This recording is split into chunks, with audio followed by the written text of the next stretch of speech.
Shalom peuple de Dieu, na pesi bino mbote na kombo na Yesu Masiya ezanga bino se Rebecca. Na ye lisusu ko partager na bino oyo ezali message nzambe apesaki ngai na isungi ya molimo mosantu nde tozwaki yango po te tomema libota na ye na 2 jours ya présence na ye. Oyebi tokoki kokanisa pe tokoki kobongisa me mabongisi ya nzambe nde ezalaka malamu. Tolandaki yango monaki to tonosaki 2 jours na biso bato bazwaki yango bazwaki yango na ndenge ya molimo mosantu molimo mpe asungaki bango bacomprendre que ça vient de lui. Alors nzambe oyo tobondela aza le tout puissant, le créateur de toutes les choses mokonzi ya l'univers ye nde aza malamu. Elobaka moumbu na ye servante ne sera alobaka mama Rebeka ya malamu ntongo emataka biso ezalaka mpe na makasi na biso te. Donc moko te akoki kobongisa mokolo na ye mpe journée na ye soki nzambe alobi kozala boye ekozala bongo, so nzambe abi ekozala boye te ekozala boye te. Combien de fois biso tobongisa makambo na lolenge na biso me esalama ndenge biso tokanisa te, esalama na volonté ya nzambe mpe na mokano ya nzambe ndenge moko mpe tokozwa lelo bavexe nyonso oyo biso esengeli toya malgré bavexe biblique par rapport à jeune oyo bavexe biblique fo ezala tellement ebele servante na bino mpe sera alobaki ke akokoma bavexe biblique po esunga libota na ye na 2 jours ya prière. Toza na pasteur na biso pe alobaki akosunga libota na ye pasteur Anderson alobaki akosunga libota na ye mpona baverse biblique oyo ezali na zwi mosusu na lisungi ya molimo mosantu eza baverse mosusu nga nakomaka mpe mosusu moninga akokotindela o verse biblique olandeli yango eza bien. Donc papa na nga David aussi aza na baverse mosusu akomaka atindela anga nasangisaki nyonso wana oyo eza au Saint-Esprit atienga cœur mpe napesa libota na ye bapartage na yango malgré renfort ya bavexe ezoya nabi renfort ya bavexe ezoya bozwana oyo ngai nabongisaki yango oyo mais mama sera bia otinda bavexe biblique pasteur mpe alobi akotinda bavexe biblique mpona kosunga bino ka libota na nkolo na 2 jours ya biblique. Donc oyo toza na yango oyo ngai nabongiselaki bino yango oyo nalingi napesa bino moni makambo so ezalaka tozozela bino mpe botala bavideo bakotia video mona botala yango après 3 jours boye kotala oyo baomitala yango après 3 jours bomizwilanda oyo bokomela me oyo batala bavideo so na tie lelo batali lelo bango nde bakozwa chance ya kobakisa bavexe ezowuta pa pasteur Anderson bakobakisa bavexe ezowuta epa ya servante Sera. Donc nayebi te so mama Marie-Laure akotindela bino bavexe nayebi te nsima video oyo ntongo mosusu mpe Saint-Esprit akosimba ye mpe oyo aza nango akobakisa mpona libota na ye me na kati ya bavexe biblique oyo naponaki quelques versets parce que bato nyonso te yango mo na kati église fo toyebaka ndeni ya kokamba libota na nkolo. Alors tobondela totika moma na maboko na nzambe mpe naloba oyo nalingaki na loba tobondeli na kombo na Yesu Masiya.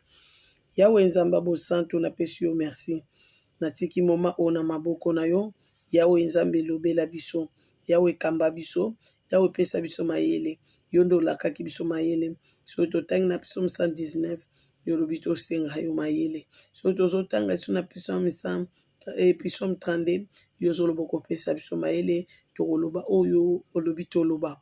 Yawe nzambe na makanisi na nga nabongisaki jeune ya bana na yo lolenge mosusu poussé par l'esprit ndo simbaki moumbu na yo servante na yo ezala lolenge 2 jours oyo tozoke na yango ezala jeune biblique yango wana ezalaki mpe na bible olingi obenda libota na yo batanga mobeko na yo nzambe sosolisanga malamu na molimo baversion na kolakisa bandeko na nga ndenge basambelaka pesanga mayele molimo mosantu ya kokomprendre yango na molimo mpona alakisa basusu oyo bayebi kotanga na molimo te ndenge nini batangaka verse yo pesanga mayele molimo mosantu sunga biso émission oyo eleka malamu totiki na maboko na yo protection ezali koona nga bato ya mabe oyo bazwaka bavideo na biso bamema na bamai na bazamba wapi nzambe tika te yo okende kosala ya bango scandale moko oyo bamona nano te papa sabotage na ndenge ya nguya na bango ya mabe oyo bamona nano te moto euta lola ekitela bango na bavideo na biso bakoma kotambwa nango kotya bamvutema kotya molili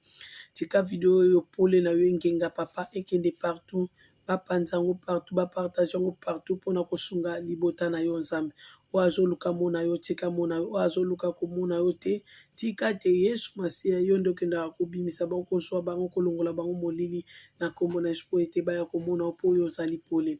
Ngengisa bomoi na biso, ngengisa video oyo totiki nyonso mpe bakolanda biso mpe bakopartage na biso na 2 jours ya prière na samedi dimanche to banda yango 0h tokabi yango na ntango na maboko na yo papa. Zwa mokolo ya 0h ya vendredi kino samedi mobimba kino dimanche mobimba journée mobimba ti 18h kolo yokamba libota na yo ti 0h. soki bango bakokontinue ezalaka na bango, mema bango, pesa bango envie wana, tambola na bango, basosola malamu, pesa bango discernement. Tolobi amen. Nzambe alola Nzambe ayoka mawa. Bandeko na bongisa mwa keke verset parce que eza na bato mosusu oyo ke bayebi nanu mpenza kotanga Bible na molimo te. Soki atangi verset mosusu kopesa verset belé abi asuka ba verset onka belé bo apesi ka biso ba sengo ka pe biso ba verset mosusu nga na comprendre ngai te ndeti o pe na tangi na comprendre ngai te na susu na ngi logo te. Mais nzoka na kati ya verset nyonso ezaka na eloko moko trésor caché. Na profiter na yebisa bino lisusu ndenge bolobaka or et l'argent appartient à l'Éternel. Or et l'argent appartient à l'Éternel. Eza mbongo te bino bolingaka ya monnaie te. Na argent te o tolataka ya ba or ba argent ba sala biso ba chaînette. Soki ezo ya ye. Or et l'argent appartient à l'Éternel. Ezalaka interprétation ya bato te ndenge baloba or et l'argent appartient à l'Éternel. Eza mbongo oyo. O apia Salomo. Botikalaka wana te. Que mbongo lokwa pe Salomon mbongo apesi Salomon richesse. Donc or et l'argent appartient à l'Éternel, non. Or et l'argent appartient à l'Éternel. Ezali ensemble de choses ya malamu. Yangwana de or na ye, yangwana de l'argent na ye. Donc moi na comme Bible moi na za bénédiction ko ute pa éternel Dieu des armées mon konza mapinga na lola ezali argent na ye. Ezali or na ye. Biloko nyonso eza ya malamu. O soki ya pesu epesaka esengo. Yangwana nde argent na ye, yangwana or na ye. Alors maloba na Nzambe o ya pesi biso na Bible ezali pe or na ye, ezali pe argent na ye. Yabite sobo soso nga malamu. Nyonso ya malamu ezali or et l'argent ya l'Éternel. Botika la kate na mbongo na or ndenga pe ki Salomon. Donc yangwana pe verset biblique yongana opesa bino eza pe moko ya argent na ye, eza pe moko ya or na ye. Alors ekotanga bino luko bimisa or wana na kati ya verset biblique. Nayebite sobo soso nga malamu. Donc na kati ya Biblia nyonso ba verset bomona wana comme eza poussé par l'esprit de l'Éternel, eza moko ya argent, eza moko ya or. Parce que songa na epesa bino ba verset, ya lokwa na opesa or, eza lokwa na opesa argent ko ute pa ya nkolo. Alors yo comme ozui trésor wana, faut luko yeba nini oza ministère caché na verset o ba pesi ngai. Botanga ka verset msu muta publier verset c'est pour bien atanga balobi nini. Otangi yango comprendre ka na lettre. Mozo ebate argent eza wana or pe eza wana. Or wana ko za pe verset mo ba pesi yango na délivrance à vino e nakangi foulard makasi Olimbisa pardon. Or et l'argent appartient à l'Éternel. Eza pe moko verset ka muninga kabelio. Na kati wana pesa argent na ye, eza pe or na ye. Bozwa ka ba verset biblique il est jeté. Parce que na kati ya verset biblique ne salbiso to komo to komi. Mama kote ya bio to papa kolobela yo boka mwanzambe. Elobi te nga naza meilleur que toi. Elobi te nga naza ko na sufaka te, to lo mo boelelisaka nga te, to nga naza bien en tout. Soki yo kanisaka même pasteur na yo aza bien en tout. Yango yo landaka po yo kanisike yenda koka. Exemple na apôtre Paul. Eloko wana ezalaki na mukongo wana soto benga nini kunki soki nini. Oyo gumbaki apôtre Paul ebimaki na mukongo. Ezalaki ko déranger ye. Kukasa te na bomoto na ye banda osepelisa ye. Po na Nzambe. So ye banda osepelisa ye meninga osenga lisungi na Nzambe te délivrance na yango te pa l'Éternel. Mais l'Éternel azo ko répondre ma grâce ça suffit. Alors ezaka na makambo susu biso tolinga Nzamba longola. Mais Nzamba zoloba biso ma grâce ça suffit. Na yebisaki Nzambe na biseni atala problème ona mwana ngai eumela te olongola ki ngo mbala moko seni atala mwana ngai tango azaki na hôpital wana ngai moko na rappeler Nzambe na kati ya cuisine ngai bandeko bolanda na bisene to nazaki na hôpital na bando obelela oto mwana nga zaki na basonde wana batie wana na ba seigneur longola mwana nga awa seigneur to ngolaki ange de la mort akota kabimaka nazolo ba seigneur longola mwana nga awa longola mwana nga na citation seigneur yo lobi na nga ke nazo établir ye de nouveau ewumelaki te oétabli mwana nga tobimi na hôpital siko mpona likambo ya mwana nga ndeti exemple intel mpona nini ezowumela koleka pasi ya bandeko na ye mosusu mpo mwana mosusu kuta bandaka kolala te na butu alelaka papa yo sunganga mwana lelo alelaka su te akoma na ye malamu abonga obikisi ye okangola ye odelivra ye me mpona nini likambo ya mwana nga oyo eza kowumela l'Éternel Dieu des armées mokonza mapinga na lola bandeko boyoka révélation oyo ezalaki ya chiko taki Rebeka bilo musuyo kenda oluka fo eba pe oloba obia tia ko efuka bamakambo sukenda aka bien na likala ozo comprendre mais nazaki wapi na cuisine osuka ni basali siko namona seni aka na kati nanga bande oyebisanga ke nazwaka kembo nanga ndeka na lingi botala bandeko likambo ya miso ezopesa ngai pasi ya mwana nga to sante ya mwana nga mpona nini nzambe obikisaki yo na hôpital ezalaki kutu noki me mpona nini ye ezowumela nayebi te pourkui nzambe apermettre nalobela bino yango to mosusu yo mpe likambo ya mwana ezowumela to mosusu likambo ya mwana no ezwi ntango molai me fo luka nde oyokaka nzambe tala nzambe azoyebisanga ke nazwaka kembo ndenge nga nalingi donc nzambe so alingi azwa kembo ndenge alingi ata na sante na nga akoluka maladi ewumeli bato batiango ka bato balobi bato bato bagangi mais seigneur azoloba nini nazozwaka kembo na ndenge nalingi donc maladi noto nzoto no ndenge tomoni yango pa Lazare merci Saint-Esprit Lazare akokufa te Lazare boyeboye Lazare tokobikisa ye Lazare akopika Lazare tokende kuna Lazare akufi tokende kolamusa moninga na biso nyonso wana ezalaki mpo nzambe azwaka kembo nayebi te bososoli me pa bandeko ya Lazare bazomona Lazare na pasi na liwa mpenza ezokanga motu boye mpenza alingi akufa me nzambe mpona ye alingi azwa kembo wana to mosusu nzambe alingi azwa kembo na vie mwana yo to mosusu nzambe alingi azwa kembo na mobali na yo to nzambe mosusu alingi azwa kembo na sante na yo to mosusu nzambe alingi sikoyo le problème ezalaka tobelelaka nde nani ozomona eza na bato mosusu basili espoir bakoma oluka pa banganga eza na bapaster nganga eza bapaster sorcier siko soki espoir esili yo kotalela mutu wana te sutu nzambe so alobeli yo te parce que oyebi te ye asalela nzambe nini ozomona belela mokolo pema na yo belela le créateur de toutes choses mokonzi ya l'univers ye nzambe abomo eloko nini ye azoloba par rapport ya likambo oyo par rapport ya sante na yo eske eza mpo nzambe azwa kembo est-ce que eza mpo nzambe anetwama apambolama na likambo na yo na citation est-ce que eza bongo mpona nde nzambe ozokanisa ozomona est-ce que eza bongo le problème ezali totanga bible napesa bino na bavexe tellement eza ebele comme eza batrésor nayebisi bino déjà ntango bolobaka or et l'argent appartient à l'éternel ezalaka ate mbongo oyo bapesaka salomo ezalaka richesse oyo apesaka salomo te même verset bible moko eza or na ye l'argent na ye mpo ye nde moto alobi topesa yango bino mpe na koluka nalakisa eza na quelque vexe nakombaki mpo togane tant te parce que na interprété parce que na interprétaka pisomi sala attention ntongo otanga ya bible eza na place mosusu yo osala ve yo oyeba kokokisa yango mpo so okokisa yango te nzambe alobi na jour wana alingaka bato lokuta te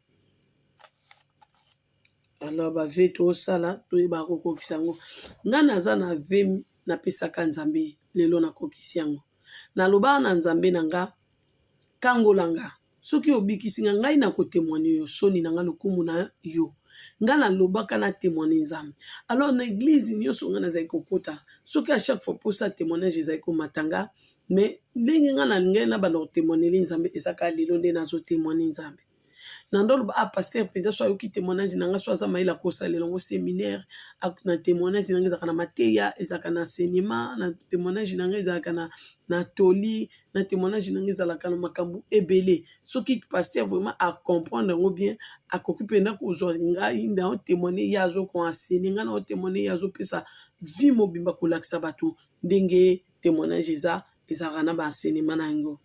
Yo bondo ko mona nga moko na témoigner nga mona interpréter na bimisi eloko mona kati na yango. Donc sikoyo Bible pesa rabo muta témoignage. Mais na témoignage nyonso eza na enseignement. Pe Nzambe alingi alakisa biso lisungi apana pesa ba verset biblique. Zwa kaye na yo, zwa biki na yo, tokoma. Soki ezaka nde tobaka 2 Chroniques 14 verset 8. Tom sous verset wana elobamaka chapitre exemple ndeti exemple donc oloba Esaïe chapitre 10 menga na lobaki Esaïe verset boy yo bongiseli ngai na lisungi ya molimo mosantu za corps de Christ na ngosalela Nzambe nde nazali so na yebite yo za wana okutala ka boite okoki ko ede ngai poso na lobaki na vanda na zela na yeba nyonso na ya bandeko to wela tango nazo salela Nzambe nazo ko apprendre nazo salela Nzambe soki nde na lingi na lakisa nde bato o naza ba capacité banini nde wana orgueil to ebomio menga lokwa na ninga ko salela Nzambe nde nazali na yebiki muto akoloba te place o batiaka accent yo ti accenté akoyede ngai nde na ko apprendre na komikitisa nyonso amen yango nasengi lisungi na bino soki bomoni yango trop bato mosusu bamona yango trop te dérangement te vraiment so bomoni na telefone nanga nde bato bayedaka ngai te balobaka bongo te Rebeka balobaka boye na pamboli bino baprofesseur nanga je vous aime beaucoup totangi na Bible tozwi nano 2 Chroniques 14 verset 8 à 10 otangi okomi yango Esaïe 42 verset 13. Excuse-moi, naza ba verset mosusu oyo funa lakisa peuple de Dieu ndenge nini yako tanga Esaïe 12 13. Esaïe 12 13. Zela na za ba verset oyo non na bosani eza bongo te. Eza bongo te tokomi déjà 2 Chroniques 14 verset 8 hein, 10. Eza bongo te. Na bosani awa na komaki bien te yo mo yebi. Tokoma naza ba verset na olakisa bino ndenge ya kotanga. J'espère que bokomi Esaïe te ka 2 Chroniques. Après tokomi Jean 16 verset 1 à 4. Totie sous Jean 15 verset 15. Tokomi Jean 15 1 à 10. Est-ce que vous comprenez tout ça dans 3 Jean 1 à 4 16 verset 1 à 4. Tout ça kana même Jean wana 15 15. Tout ça kana même Jean wana 15 1 à 10. Tout ça na Esaïe nde yango na bosanaki Esaïe 4 1 à 6. Gozotia ba verset 1 à 6. Tokomi Deutéronome 6 verset 6. Exode 25 1 à 6. Tokomi Colossiens 2 5 à 8. Bokomi Matthieu 6 6. Tokomi Esther 3. Tant Esther eza 3 ça veut dire autant nini Esther 3 mobimba. Tokomi Exode 6 verset 1 à 8. Ozomona.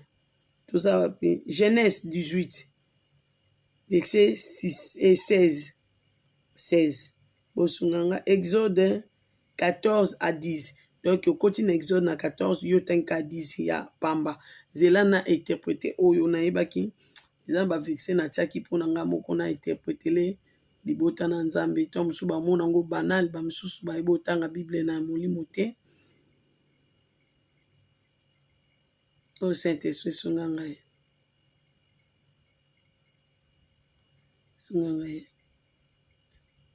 Exode.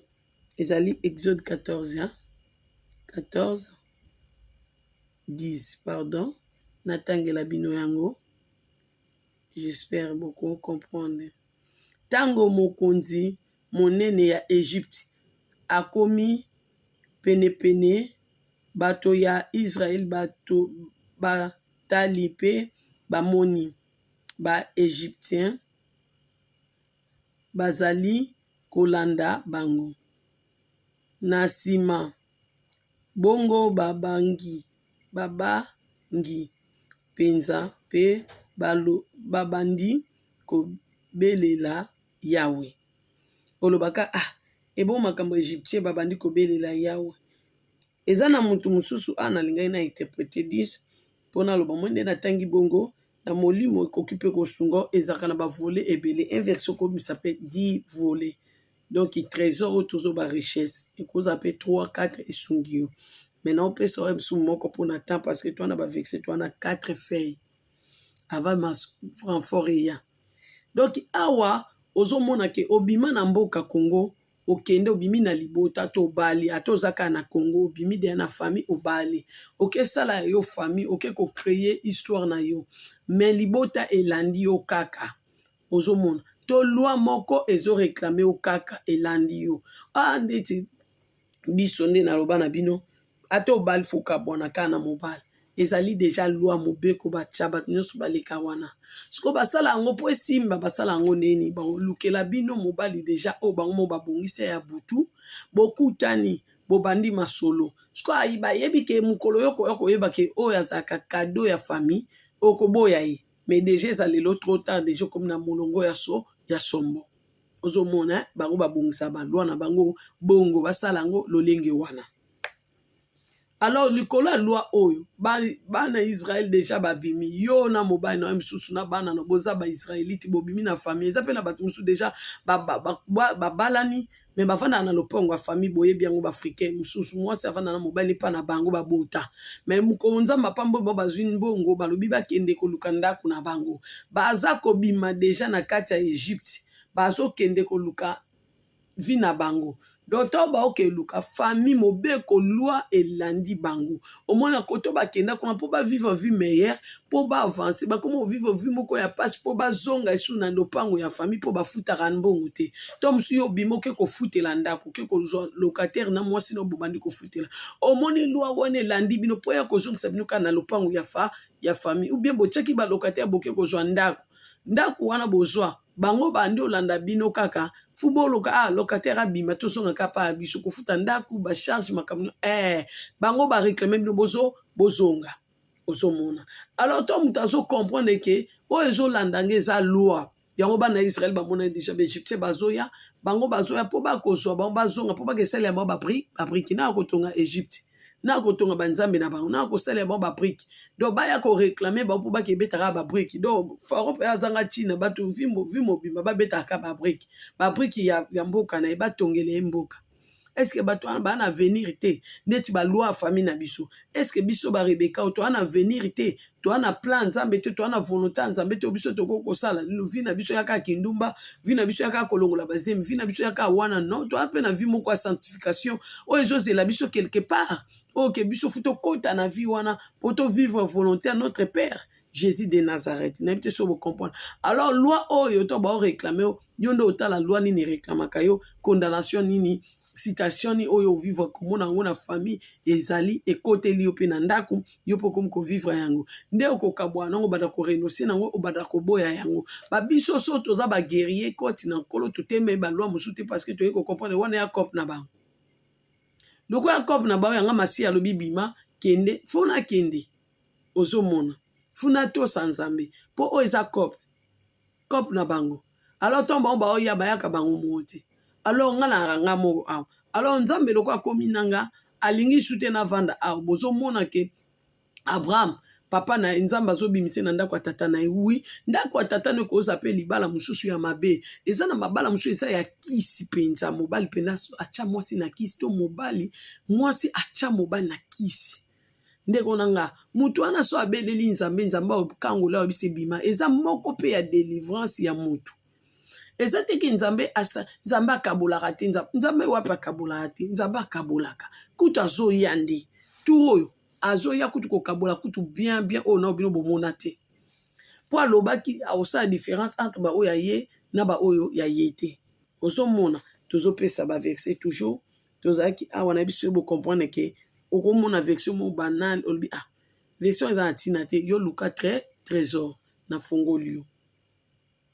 Tozalaki na Exode apres tokomi na Hébreu 4 5 à 14, Daniel 8 19 8 à 19, donc 8 verset 19. Tokomi na Marc 13 verset 23. Okomi sous Colossiens 15 verset 1 à 16. Omanga na lobaka ba verset tom sous eza ba verset ba benga chapitre yo bongsinga. 1 Corinthiens 15 verset 29. Jean 1 verset 1. Marc 16 verset 16 à 18. J'espère que bien beaucoup bien. Daniel 6 verset 7 à 11. Acte 2 verset 1 à 11. Tolongoana tokomi acte 16 verset 25. Job 40 verset 9 à 10.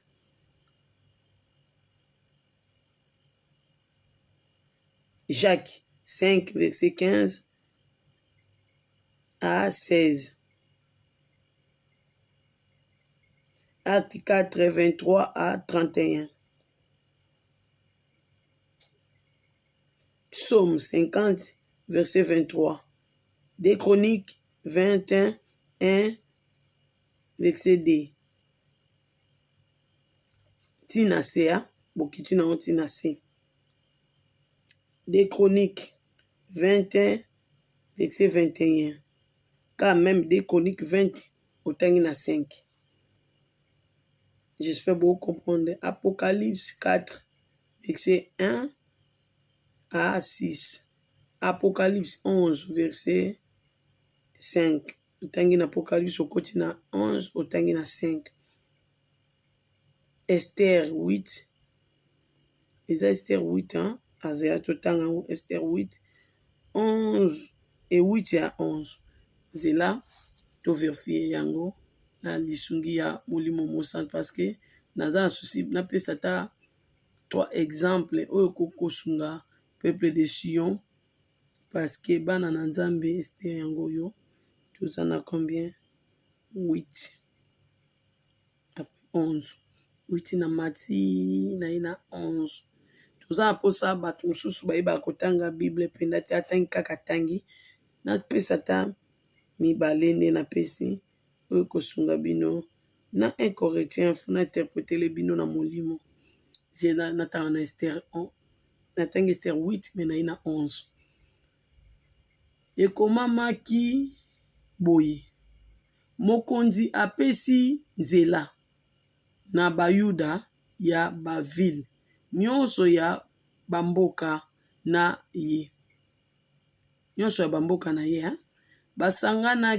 basangana pona komibatela baboma bato nyonso oyo bakoya na bibundeli po na kobundisa bango.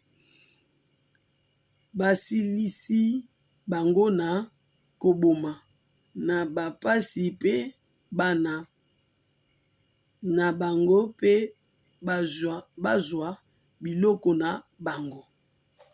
Talaka mutu mususu so yebi na Bible trésor ezali te nde tobi or et l'argent appartient à l'Éternel. So yebi l'argent place eza te arozone lokote. So yebi or azali arozone lokote. Mama mobeko eza na famille. Mama mobeko eza na musala, mobeko ezali bisika nyonso yo kendaka loi ezali. Fo yebaka loi nini o ezo dominer place wana. Yo okende kozwa loi mususu yo consommer yango eza loi ekoboma famille na yo ekoboma libota na yo. Eza na baninga mususu lelo o baotambola na kisi baotambola na science. Yo kesanga na bango boyebi mobeko etambusaka bango te lo ekoma korene likolo na bango te eye kosala yo mabe.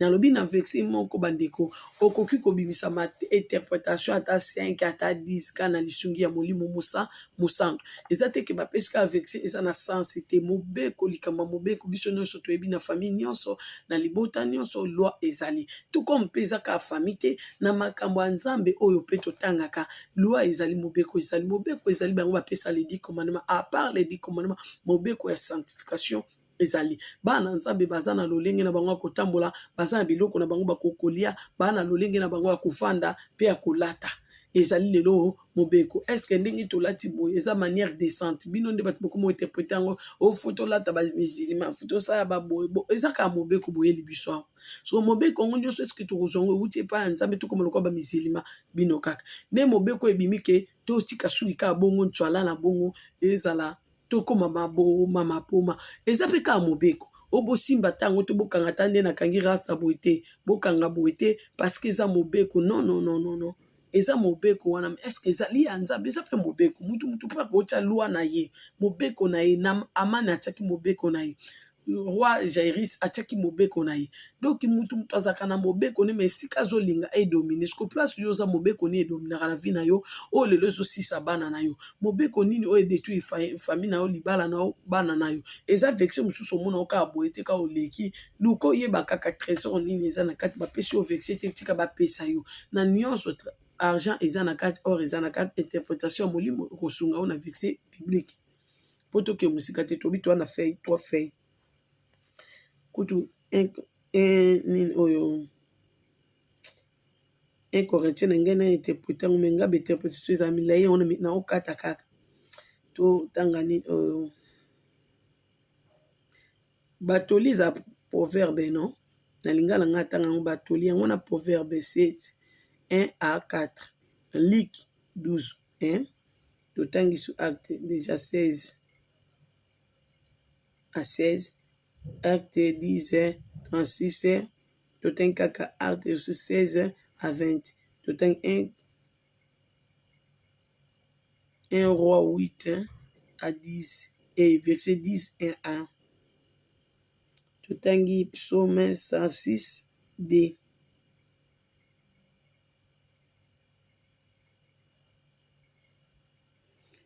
Ésaïe 10 totangi Ésaïe 10 mobimba même Ésaïe 3 verset 10 totangi yango totangi Jean 11 à 40 à 44 totangi Proverbe 18 totangi Exode 3 mobimba totangi Luc 7 verset 37 totangi Ésaïe 42 totangi Ésaïe 42 verset 13 totangi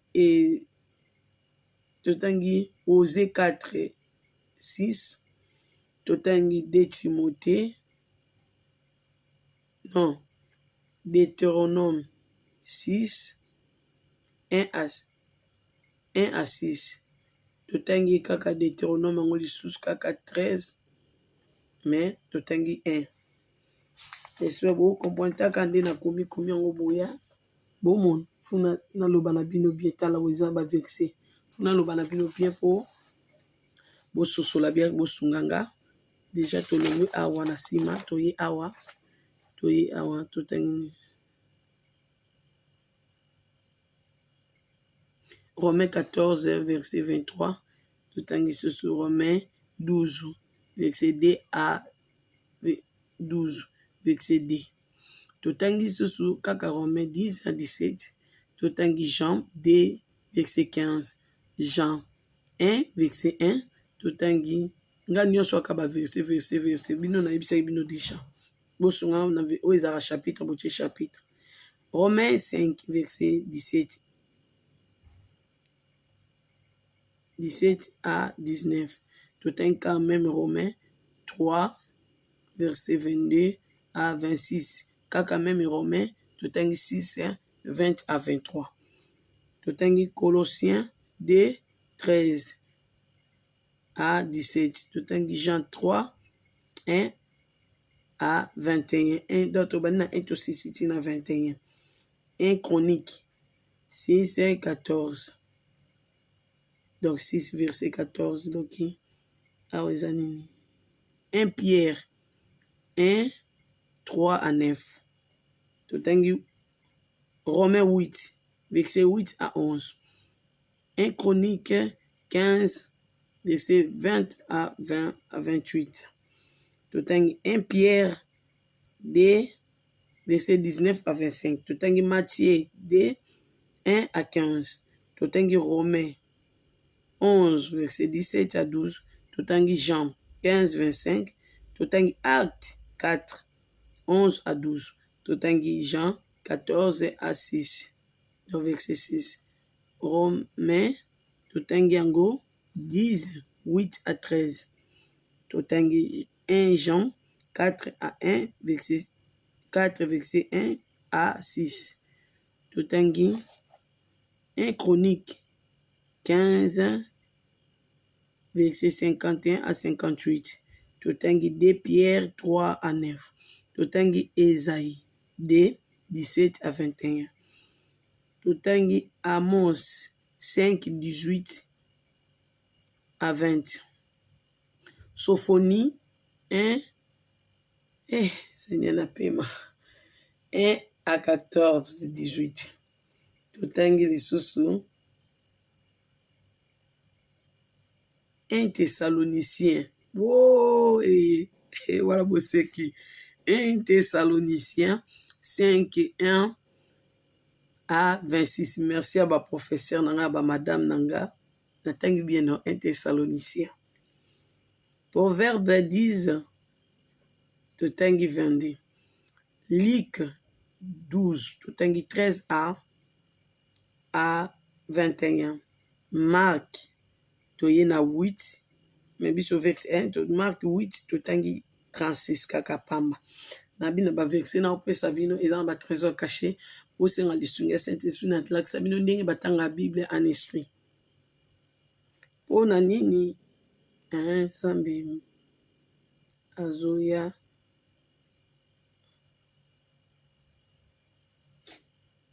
te totanga wapi soso. Totangi Psaume 49, verset 17 à 21. Luc 12, 15 à 21. Totangi te ona komaki nini lakisi mena na tanta ko expliquer nyonso. Totangi Exode 21, verset 1. Totangi Exode 23, verset 24 à 27. Totanga lisusu Exode 25, 40. Tu connais combien de feuilles? Mes balais. Tout ça. Psaume 51 p. Totangi Psaume 30. Wa Psaume 51 zali Psaume ya repentance, mais na bag na 51 bokeba ezaka na ba veto sala Nzambe alliance ezawana. Bomona alliance wana na kombo na Yesu Masia. Psaume 30 pe Psaume 51. Botanga sous Psaume 86. Botangi Psaume 123. Botanga Psaume sous 119. Verset 58. Botanga sous Psaume 98. Botanga sous oh Seigneur, oui. Botanga sous Psaume 33 à 8. Donc bokoti na Psaume 33, mais botanga verset 8. Botanga pe Psaume 75. Psaume 75 eza po Nzambe akota makambo na bino. Ne boloba na Psaume to 33 pe 8 ezolakisa nde bino totosa Nzambe.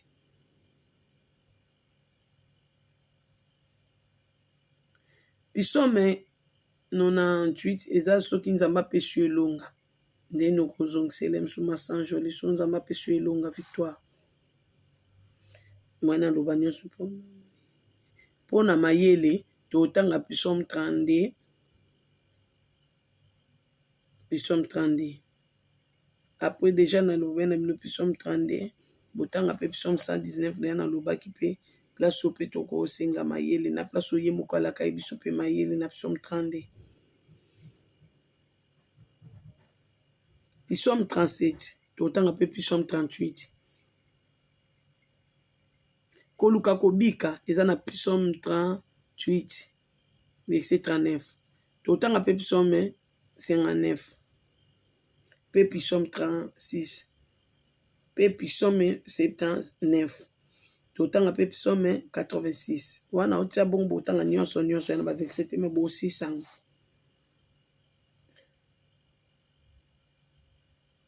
so olingi nzambe aloba oyoka nde nzambe oloba so olingi oyoka nzambe ninga oloba eza na psaume 49 verset 50 otanga pe lisusu psaume 81 pe otanga su psaume 82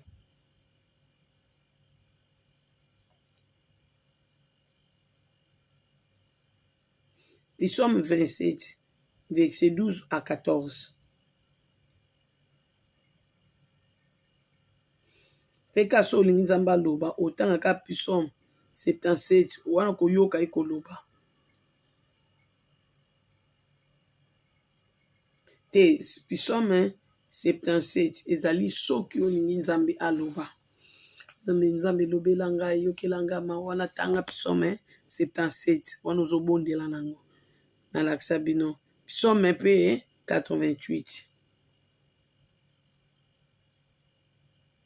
ndeti exemple omoni na 2 jours oyo olingi obondela mpe mpona mboka Congo otia mpe Congo na priere na yo na 2 jours ntongo otanga bible mpona Congo mpona mboka na biso Congo otanga psaume 81 mpe Jérémie 31 verset 25 mpona Congo wana okomi mpona mboka na biso Congo nde okomi baverset oyo osungo mpe so ozobonda mpona Congo orapela nzambe makomi oyo eza lisusu na Esaïe 30 otangi verset 32 te Esaïe 30 tanga ngo mobimba otangi su Esaïe 25 tanga ngo mobimba otangi su Esaïe 35 tanga ngo mobimba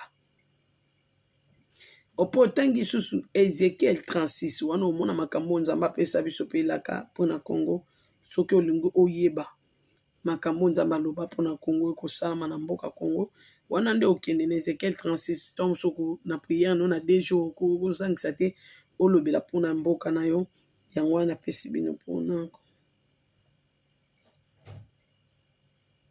donc mpona mokonzi bino boyeba mokonzi nini oyo nzambe olobela awa luka trésor na ye ezali na trésor na Esaïe 31 Esaïe 52 botanga ngo mobimba mpona koya na Congo eza na Esaïe 32 wana apesi bino ezali mpona mboka na bino okau osi na okomwa congolais misusu balandanga oyebi ke mpona mboka na yo wana okomaki ya mpona Congo ozwi baverset wana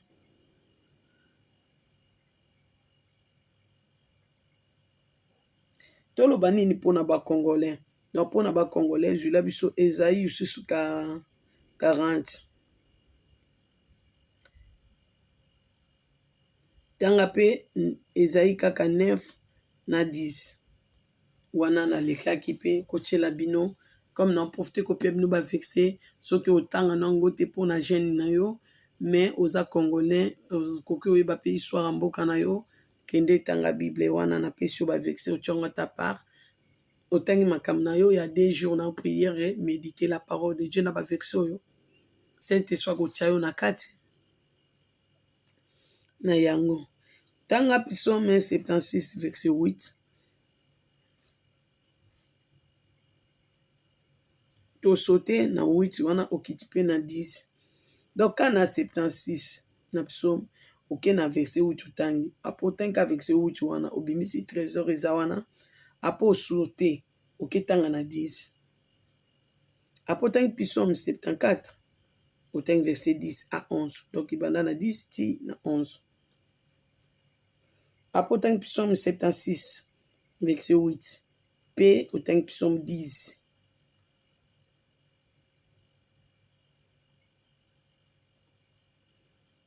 Esaïe 43 verset 3 à 5 nalembi baverset yaya chance napesi bino na oyo nga nabongisaki oyo papa otinda na oyo mama excuse plepe lisiyo taka kolobaka botanga na servante na bino sera rotinda na koya kobakisela bino tosisa video eke molai te ka baverse toke molai bo totanga ta oyo ya suka bokoma mpena oyo eza koto na baespace eza nango monene te. Jean 3 osilisa yango mobimba, Jean 8 osilisa yango mobimba, Matthieu 3 osilisa yango mobimba, Psaume 7 silisa yango mobimba, Psaume 10 deya naloba na bino, Psaume 35 osilisa yango mobimba, Psaume 47 osilisa yango mobimba, pe Psaume 23 osilisa yango mobimba. Otangi na Psaume 118 mobimba, Psaume 11 mobimba, Psaume 12 mobimba, Psaume 21 à 22. Donc, il y a Psaume 21, ou t'as 22, wande mobimba te. Psaume 30, c'est son appel, c'est que binoto komi en mobimba, pourtant on a comme avec ces akam kolomo te, moto. Excuse. Excuse, peuple de Dieu n'a pas aidé que pelé. Mais toi, on a jeune à prier, toi, on a choisi. Peut-être autant que sous Psaume 57, Psaume 71, Psaume 91 mobimba, Psaume 102 mobimba, Psaume 16 mobimba, Psaume 118 déjà tokomaki yango déjà.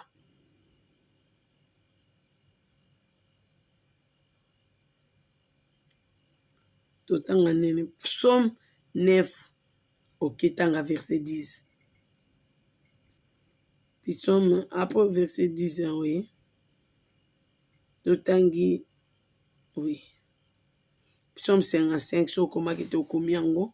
Pe okomi Psaume 54 so komaki yango te koma, Psaume 57 so komaki te koma, pe Psaume 88 so komaki yango te koma, so komaki yango koma te tokomi na Psaume 2 verset 6, tokomi Esaïe 42 so komaki yango te okomi tanga mobimba ka oyo Esaïe 43 so komaki yango te koma mobimba 54 alliance ayo na kolo eza pe kuna mobimba ndai oyo ya lapa mpona yo ezaka kuna mambo ya bombela yo eza kuna. Psaume 20 verset 4 à 7, Psaume 76 so komaki yango te koma po makambo nyonso nazalaki ozongo te ka mokolo moko. Psaume 24 pe Psaume 25 26 pe Psaume 27 11, Psaume 86 wana eza mibimba mibimba soki kokomaki yango tokomi yango mpona oyo nde eza fe yo na banda nango liboso koprépare parce que eza préparation eza teke nazotala boye kaka nakomeli bino na otafuna verifie mosusu mpona baka na bino.